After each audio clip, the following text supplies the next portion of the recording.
लाडक्या बहिणींनो, खुश खबर. जी.आर. आलेला आहे.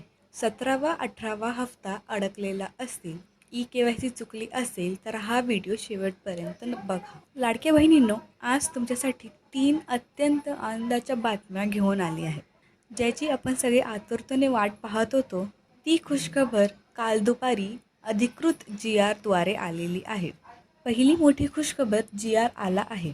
महिला व बालविकास विभागातून दिनांक 6 फेब्रुवारी 2026 रोजी मुख्यमंत्री माझी लाडकी बहीण योजना अंतर्गत अधिकृत जी.आर. जाहीर करण्यात आला आहे.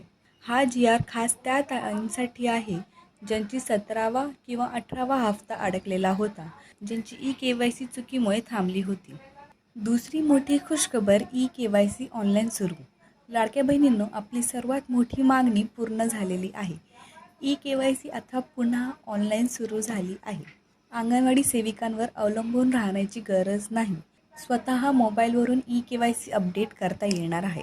याकरता लाडक्या बहिणींनो, मी एक सेपरेट व्हिडिओ बनवलेला आहे आपल्या चॅनलवर, तुम्ही पाहू शकता. त्यावर क्लिक करून तिथे तुम्हाला दिसेल की ई-के.वाय.सी कशी अपडेट करायची पूर्ण प्रक्रिया मी चॅनलवरती दिलेली आहे. तर हा व्हिडिओ पूर्ण पाहिल्यानंतर त्या व्हिडिओवर क्लिक करून पूर्ण माहिती पाहून घ्या की ई-के.वाय.सी अपडेट कशी करायची अधिकृत वेबसाईटवरून. तर तिसरी मोठी खुशखबर, मागील हप्ते मिळणार. ज्या लाडक्या ताईंना 17वा हप्ता व 18वा हप्ता मिळालेला नव्हता, त्यांना मागील थकीत रक्कम आणि पुढील हप्ते मिळण्याचा मार्ग आता पुढे मोकळा झाला आहे. एकूण रक्कम 4,500 पर्यंत. लाडक्या बहिणींनो, ही शेवटची संधी समजा.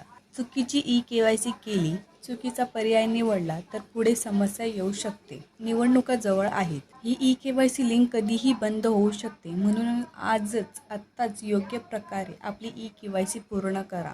जसं मी तुम्हाला आधीच सांगितलं आहे, तर लाडक्या ताईंनो, के.वाय.सी कशी अपडेट करायची अधिकृत वेबसाईटवरून मी त्याचा लिंक खाली आपल्या कमेंट बॉक्समध्ये दिलेला आहे. तो व्हिडिओ तुम्ही नक्की पहा. त्यासहित व्हिडिओच्या शेवटला ही तुम्हाला तो व्हिडिओ बघायला मिळेल, तर त्याच्यावर क्लिक करून संपूर्ण व्हिडिओ पहा की के.वाय.सी कशी अपडेट करायची. लाडक्या बहिणींनो, हा व्हिडिओ उपयोगी वाटला असेल तर लाईक करा, शेअर करा, चॅनलला सबस्क्राईब करा, जेणेकरून कोणतीही लाडकी ताई या माहितीपासून वंचित राहणार नाही. जय हिंद, जय महाराष्ट्र.